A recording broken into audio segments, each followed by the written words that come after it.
Roots of the Science podcast with your girl, Anne with an E.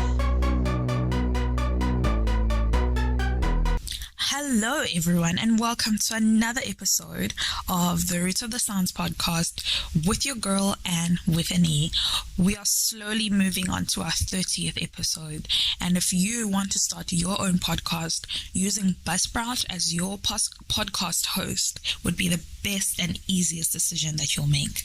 Now, my guest today is Tapoka Mkandawire. Tapoka, who's originally from Malawi, but has been living and studying in the UK since she was 18. In this episode, we learned that her influence into STEM came from her parents, who are both medics. However, she did not take the same route. Currently, she is a student at Sanger Institute doing her PhD at Cambridge University, England.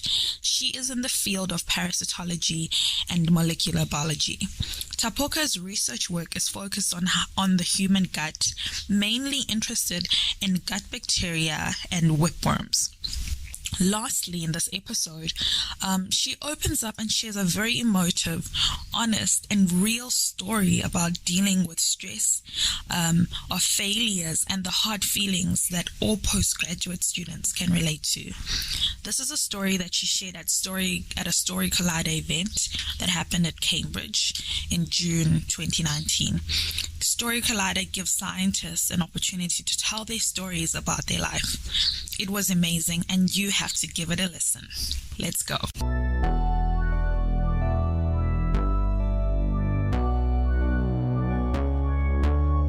Hi, Tapoka. Welcome to the show.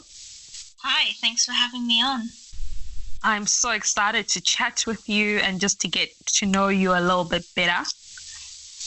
No, I'm looking forward to it. Okay, great. So for everybody else who's listening out there, please just introduce yourself. Who is Tapoka? Where you from? Where you based? What are you currently doing? So my family is originally from Malawi. So I spent some of my childhood growing up there. I've also lived in Liverpool and Manchester. I'm currently based in Cambridge, and I'm doing my PhD in parasitology. Oh, fantastic. So you said that your family is originally from Malawi, where I'm from. Shout out to Malawi. When did you move to the UK? So we moved when I was a baby and lived in Liverpool up until I was about 5-6 years old. Then we moved back to Malawi, and then I've been in the UK since I was 18. Oh, okay. So you came back to study for school? Yeah. Oh, okay, cool.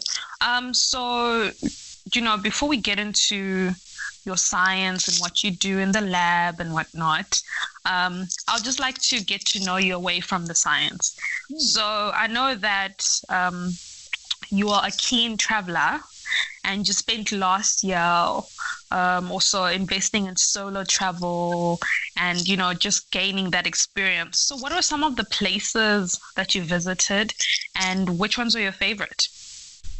So last year was actually the first time I've sort of explored more of Europe other than like the UK, so like Scotland and things like that. And I went to Greece, and the city Thessaloniki was my absolute favorite because I love architecture, and it's got like an amazing like rich history and just like the really beautiful like buildings. So that was a lot of fun. And then I also went to Denmark, and my other favorite thing when traveling is nature and like long walks. And the country of Denmark, at the very northern point, it's literally just a beach. You can walk along all the way, like right into the ocean, and then that's the border of Denmark. And so it's just like super beautiful beaches. And it was just, a lot of fun. Wow, it sounds beautiful. How long did you do this traveling for? I was in Greece for a week, and then I actually temporarily moved to Denmark as part of some field work on my PhD. So I was doing field work during the week, and then in the weekend I went to a new city every weekend to try and see as much as possible. Oh, that's awesome. That's amazing. And did that experience, because everybody says that travel changes your whole experience. So was that the same for you? Like, did you gain a whole new perspective? Were you enlightened, if I can say that? Definitely, like in terms of like it just showed me how much I'm capable of, because I'd never organized like field research before. So had to organize all of that, organize like getting myself like equipment and supplies sent out to there, and then getting myself out there, and then just setting up like my projects in a completely different place. And then also just being like, okay, I'm here, this is an opportunity, I can't waste to like explore a new place, and just planning essentially 5 mini vacations in a row. It was a very busy time, but I honestly haven't had that much fun in a long time. Oh man, that's beautiful. So you mentioned that for the Denmark trip, it was due to your PhD studies. You went there for field work.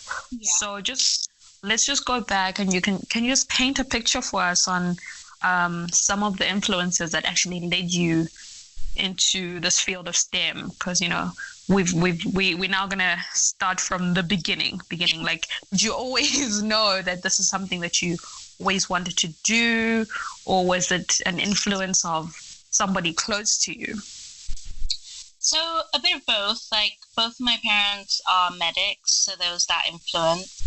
I thought I might want to do medicine, and then I changed my mind, and I thought I wanted to do forensic science, and then I changed my mind again, and I ended up picking molecular biology. But I've just like always been obsessed with science. Like in our back garden, we had a house. We were keeping chickens at one time, and then we stopped keeping the chickens, and I went to my parents and I was like, okay, great, the chickens are gone, can I have that as a mini lab for myself? We're not making a chemical lab in our back garden in the chicken shed. Oh wow. Just like my parents said, there's no way we're making a chemical lab in the chicken shed in our back garden. Oh man, but so but that's a brilliant idea. I mean, that you had this vision from like the beginning. So was it because of some of the shows that you're watching where you were like, oh my word, I once saw the show and now I want to have this? Or was it, I don't know, like how did that even concept come into your mind that this is something that you want to do? So I was definitely like child who loved to read, and even like today my favorite genre or like type of book is like mystery and thriller novels. So obviously I grew up on all of like Sherlock Holmes and things like that, and I was like, yeah, this is like really cool. Like he goes out and he like picks up some dirt from a footprint and then mixes it in some chemicals, and he's like, this person thing in this place and this is the murderer. So I was like, yes, that's awesome. I want to like use science and like solve mysteries. And so that's where I got the idea of having a lab in my house. Oh man, I love it. So you didn't take your parents' roots of, being in the medical field. I know you said you wanted to be a medic, then you thought about the whole forensic thing. So how then did you find yourself in molecular biology? And did you take that all the way from undergrad up until your postgraduate studies? So, yeah, I mean, molecular biology in the end kind of sort of ended up being, I ended up on it by a process of elimination. When I was applying to schools, a lot of them had this course in molecular biology. And then the school I ended up picking, Manchester, was one that had molecular biology, and you had the opportunity to do a year in industry or a placement year. Built-in work experience into your degree. So I was like, okay, that's great. Like, I'll do that. And so I went to Manchester, and that like loved the course also because of the way it was structured. You had a lot of flexibility. Like they had things that you had to do that were compulsory, but there was lots of options for adding in whatever you were interested in on the side. So for me, that was developmental biology. So I did a lot of like developmental biology as my electives. And then, yeah, I've just kept molecular biology as the tools that I use, but I've worked on almost every project under the sun, to be honest. Oh, okay. My placement year, I was working for a company that made viral vector gene therapies. So I was doing a lot of work engineering viruses and cell lines to eventually be used, but mainly for cancer treatments. And then for my master's was where I started to get into microbiology, and I was studying gut bacteria and just how we could maybe genetically engineer gut bacteria in the future. And then for my PhD was when I got into parasitology. So they've kind of built up on each other because the parasitology group wanted someone who understood gut bacteria to kind of do a project on how the worms in the gut interact.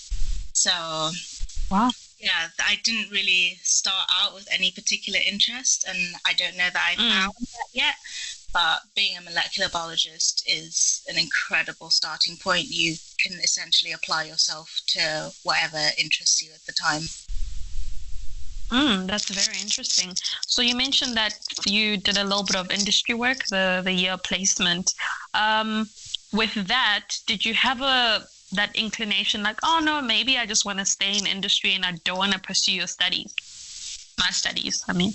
Yeah, I think that was definitely a real eye-opener in that I really enjoyed what I was doing. And obviously in industry, with it being more of a corporate job, there's none of this expectation to take your work home with you.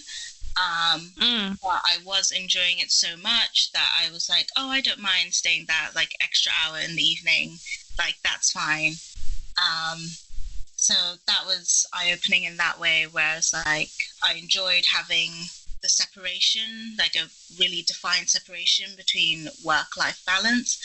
But because I was enjoying it so much, I was like free to choose to spend more of my time doing something I enjoyed. So would you ever want to go back, or are you good where you are now in terms of your PhD? I'm happy I did the PhD. Definitely glad to have gone through it. Or still be going through it, coming up to the end.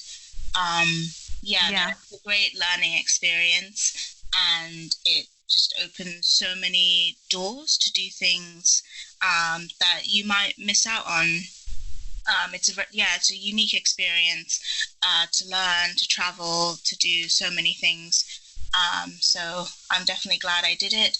As for what next, I'm still weighing up my options, whether to go back to industry or to stay in academia or to even try something completely new.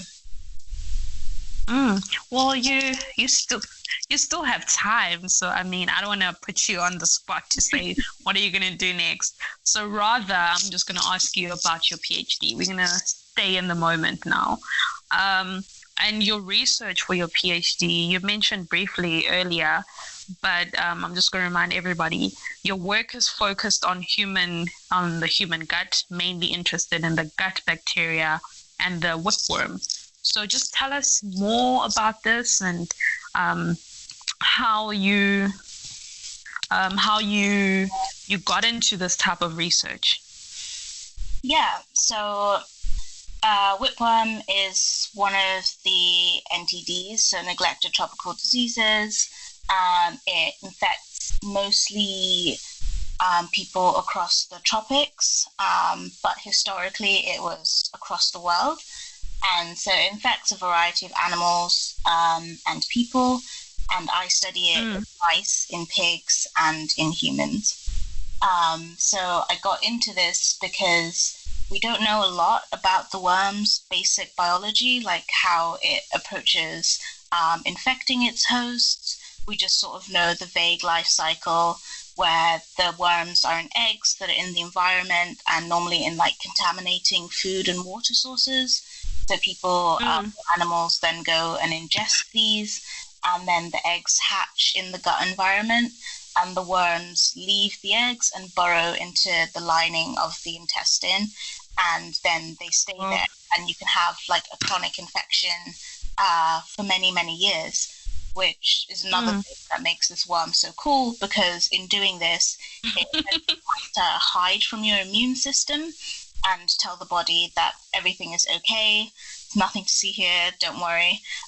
And this way it can establish a chronic infection in you for many years, and it actually sends out other signals into the gut to prevent new worms coming in and establishing, because obviously if you have too many worms, then there's not a lot of immune signaling that's going to hide that.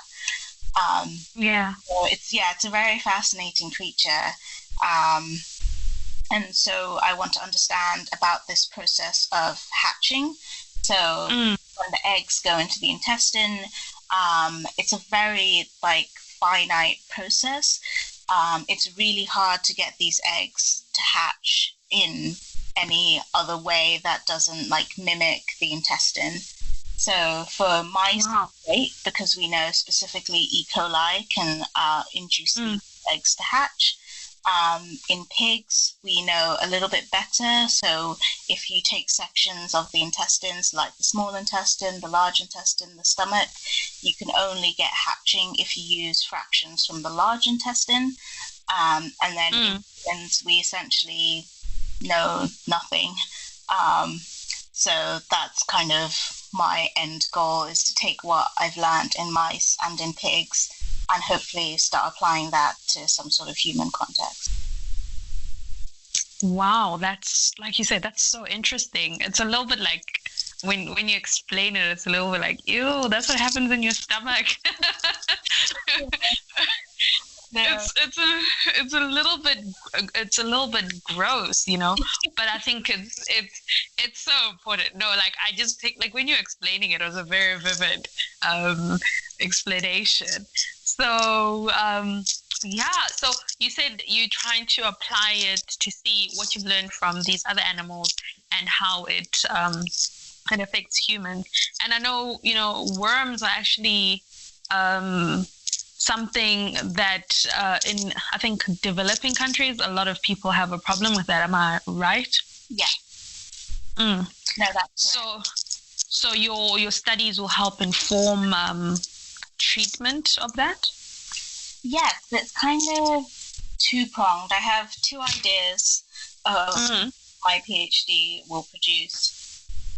On one hand, yes, anything we understand about the biology of these worms is great for treatment, for like finding new ways of like screening drugs against these worms, and just also to study them, and having more ways of bringing samples from the field into the lab in a way that's actually usable. So that's kind of one side of what I think my PhD work will end up in.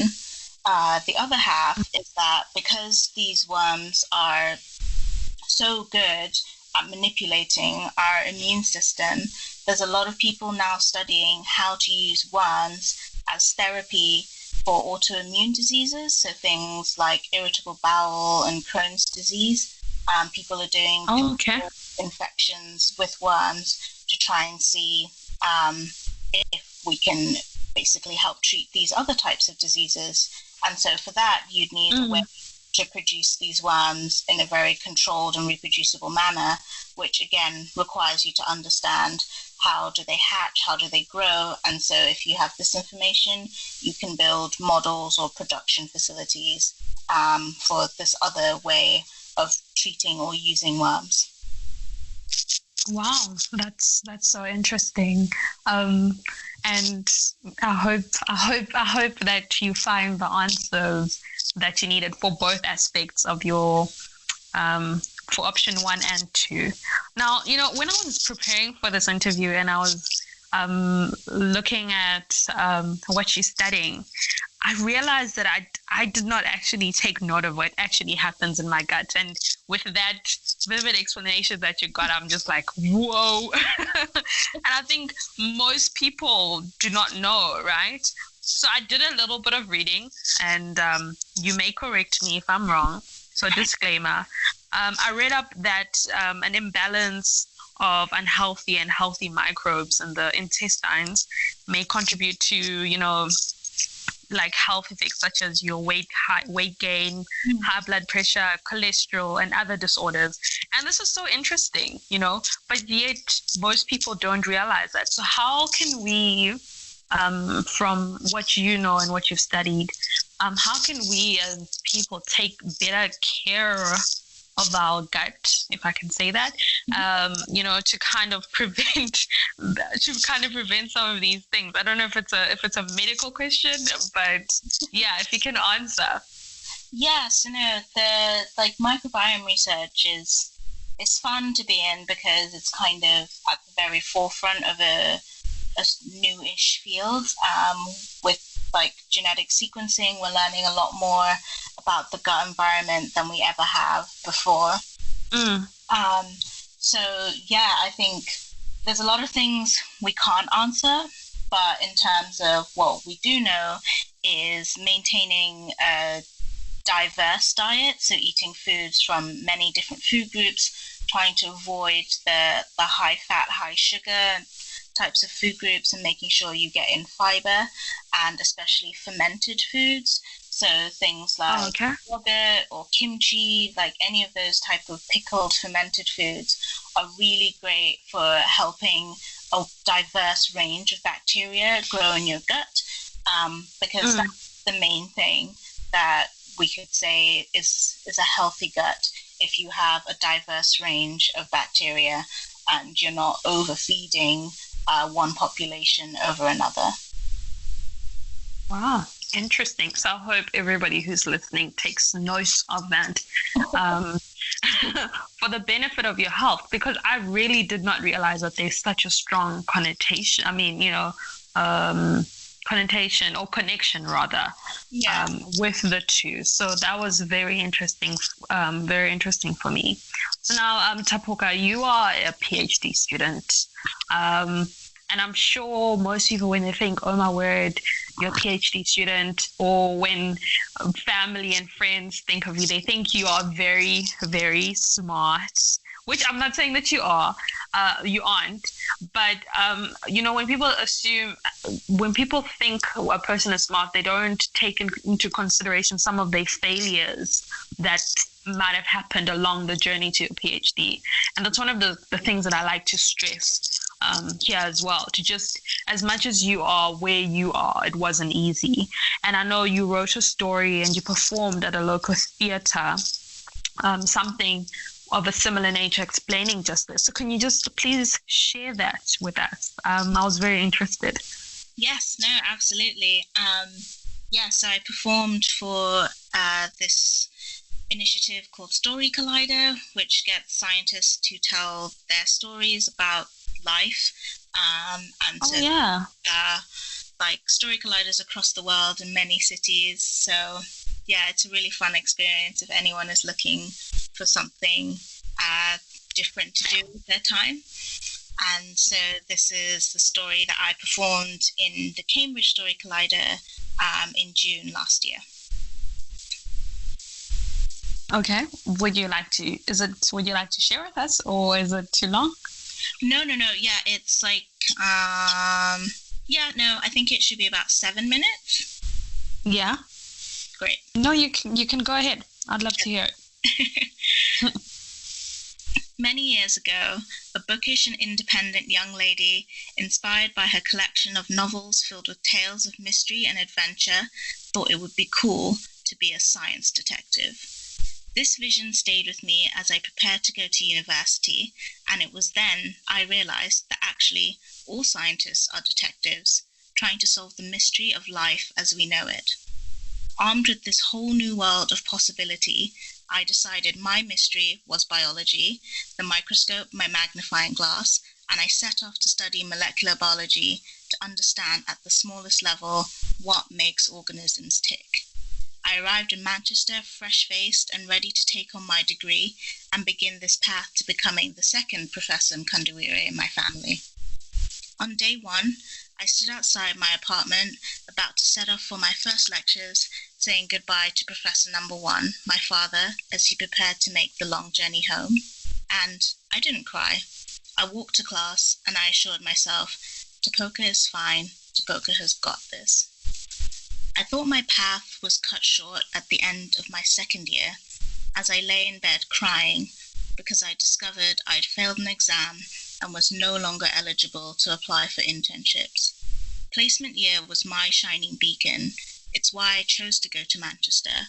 I was counting on that internship to set me up for success, and suddenly that hope was gone. My only chance at securing one was to be accepted by one of the companies I was waiting to hear back from, and it wasn't looking good. Fortunately, I got a call back from the very last one, and 2 weeks later, I moved to Oxford and poured my everything into the job I was very grateful to have. When I came back to Manchester to finish my final year, I was determined to never experience that again. I was going to get the best degree, get the PhD of my dreams, things would be back on track. And once again, I assured myself, Tapoka is fine, Tapoka has got this. Academically, I was doing fine, but day after day, I came home from the library in the middle of the night, too caffeinated to sleep, but too tired to do anything but cry. And those rejection letters kept coming in as fast as I could apply to new PhDs. I tried to spin my defeat into a positive. I was finally going to get to take a gap year, have time to read, travel, do a couple more internships, sit the GRE, and try to make it in America.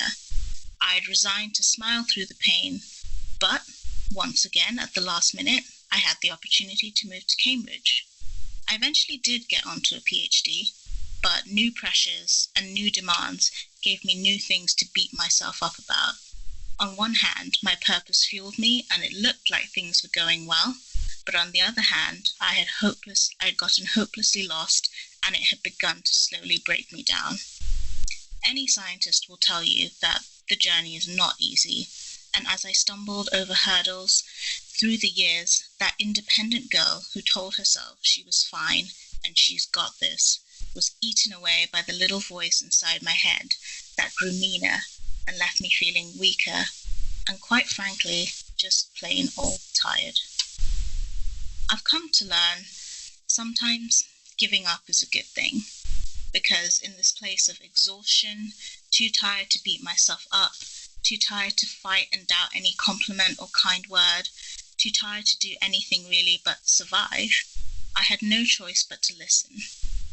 To listen to my body and mind, be happy when I managed to do those tasks we consider basic or boring self-care, to listen to my friends and family, be happy to see me and spend time with me, to listen to the advice and comfort that I so readily gave to others doubting themselves, to listen to the positive feedback I was receiving on my work and volunteering, and in the same way that every blip, deviation, or misstep I took on the path to my purpose of being a scientist gave me the ammunition to tear myself apart, every good thing I could finally hear gave me the tools to put myself back together again.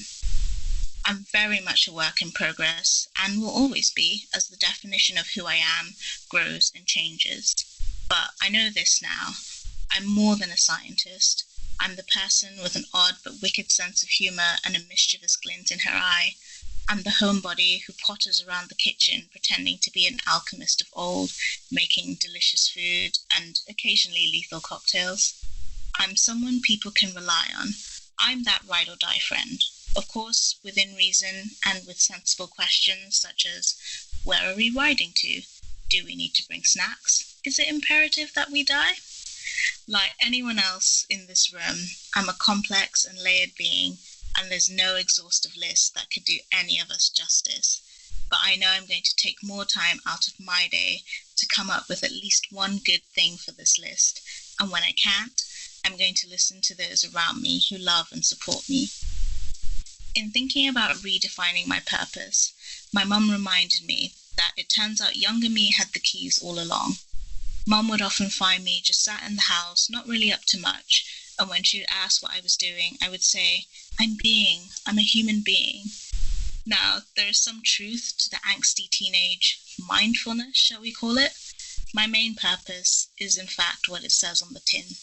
Human being, to be here, to be happy and fulfilled, to be the best human I can be. Wow. Oh my word, that is wow. It gave me goosebumps. Thank you so much for sharing. Oh, it gave me that was so honest. That was so real. That was so relatable. I found myself in some of the stuff that you said, and oh wow. I can't even speak right now, but thank you. Thank you so much. Thank you so much for sharing. I hope this touches somebody else as much as it's touched me. And wow. Yeah, that's it. You explained everything as a whole. I think sometimes we what do you call it? We're so hard on ourselves. Yeah. So hard. And I loved what you said, that sometimes you just have to learn to give up and listen to your body. And yeah, like, oh man, that was beautiful. Thank you so much for that. And just while we're on this zone and this wave, just to wrap it up, I just want you to just give us some final advice and some final words to somebody who might be listening and who wants to start taking this journey in STEM, or even specifically in your field. What are some last final words of wisdom? Because like now I know you're really good with the words. So yeah, please. I think my biggest thing is that I tell to people is to always stay curious and just stay searching and looking for those opportunities and looking for chances you have to learn or to try something new. And even if it's something that scares you, just be willing to try. So that's my final advice, is stay curious and be willing to try new things. Thank you so much, Tapoka. Thank you so much for talking with us. Thank you so much for teaching with us. And just thank you so much for just being real and honest with us. I really, really appreciate it. And I wish you all the best as you continue your journey in the last final months of your PhD. So yeah, it was great having you. No, thanks so much for having me on. I've had a really pleasant evening. Oh, fantastic. And to everybody else who's listening, thank you so much for tuning in to another episode of the Root of the Science podcast with your girl, and with an E. Until next time, bye.